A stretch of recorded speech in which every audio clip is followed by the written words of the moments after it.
बहुत बहुत धन्यवाद आपका। आपने मुझे बजट पे अपनी बात रखने का अवसर प्रदान किया। मैं अपनी बात को शुरू करते हुए बहुजन समाज में जन्मे सभी संतों, गुरुओं और महान पुरुषों को नमन करता हूं। साथ साथ मैं भारत की महान जनता का भी धन्यवाद करता हूं कि उन्होंने लोकतंत्र की रक्षा इस बार की है।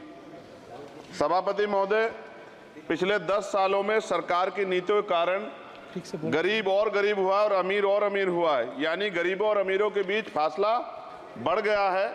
सारे देश की संपत्ति को चंद अमीरों के हाथ में दे दिया गया है। ये हमारे संविधान की मंशा और समतावादी समाज के लक्ष्य के खिलाफ है। अतः हमारी नीतियां गरीबों के पक्ष में भी होनी चाहिए। जातिगत जनगणना, SC, ST, OBC यानी कि जो बहुजन समाज के लिए आज जीवन मरण का प्रश्न है, इसके बारे में कोई बात बजट में नहीं की गई है। इसके बाद जनसंख्या के अनुपात में बहुजन समाज को सभी क्षेत्रों में हिस्सेदारी मिलनी चाहिए, तभी बाबा साहब अम्बेडकर का जो सपना है समतामूलक समाज का, वो पूरा होगा। महोदय, एक ऐसा विकसित भारत है जिसमें आज भी सफाई कर्मचारी को पक्की नौकरी नहीं मिल रही है और उसको गटर में उतरने के लिए मजबूर किया जा रहा है। उनके लिए कोई अलग से बजट नहीं है। बजट बन सकता है अगर सरकार चाहे। SC, ST को जो सब प्लान मिलता था, SPC का जो पैसा मिलता था, वो बजट से हटा दिया गया है।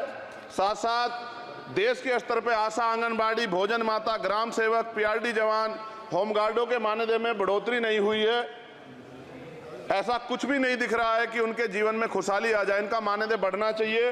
विधवा, वृद्धा, विकलांग पेंशन प्रत्येक महीने 500 रुपए से बढ़ाकर 5000 रुपए की जानी चाहिए, क्योंकि महंगाई बढ़ रही है।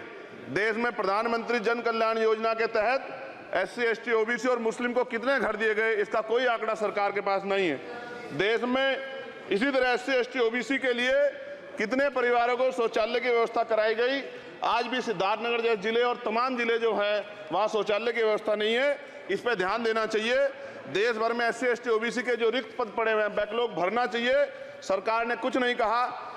ये कैसी विश्व की 5वीं अर्थव्यवस्था है जिसमें आज भी SC, ST पे अत्याचार हो रहा है, महिलाओं के साथ रेप हत्या हो रही है। NCRB का डाटा पढ़ेंगे तो खून के आंसू रोने पड़ेंगे। युवा बेरोजगार है, सड़कों पे 80 करोड़ लोगों को 5 किलो राशन में जीवन यापन करना पड़ रहा है।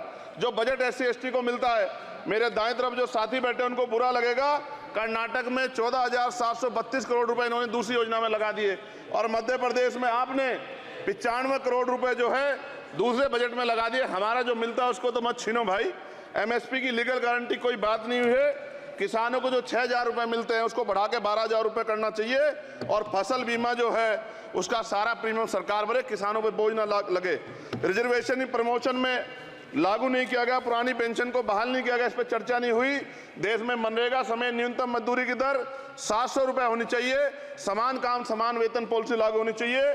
जो रसोई की चिंता करते हुए 500 रुपए प्रति सिलेंडर से ज्यादा के दाम नहीं होने चाहिए, जो महिलाओं को राहत मिल सके। बिजली के दामों में भी कमी होनी चाहिए। बेरोजगार युवाओं को 5,000 रुपए भत्ता मिलना चाहिए, जो बेरोजगार युवा जो है अपनी पढ़ाई या अपना खर्चा उठा सके। मैं अपने क्षेत्र के विषय में महोदय आपसे कहना चाहता हूं कि पश्चिम यूपी में नगीना में एक एम्स बनना चाहिए, एक IIT बननी चाहिए, एक IIM बनना चाहिए। नगीना लोकसभा में उद्योग धंधे लगने चाहिए। नगीना की कताई मिल जो है उसको पुनः शुरू कराना चाहिए। RRTC जो योजना है सरकार की, उसको मेरठ से आगे बढ़ाकर मुजफ्फरनगर, सहारनपुर से नजीबाबाद नगीना होते हुए उसको नगीना तक ले जाना चाहिए। साथ साथ नजीबाबाद से मुंबई के लिए एक ट्रेन चलनी चाहिए और नगीना, श्योरा, किरतपुर में रेलवे के ओवरब्रिज बनने चाहिए। सभापति महोदय, सामाजिक न्याय मंत्रालय को 13,000 करोड़ रुपए दिए गए और जनजाति कार्य मंत्रालय को 13,000 करोड़ रुपए दिए, कुल 26,000 करोड़ रुपए, जो कुल बजट का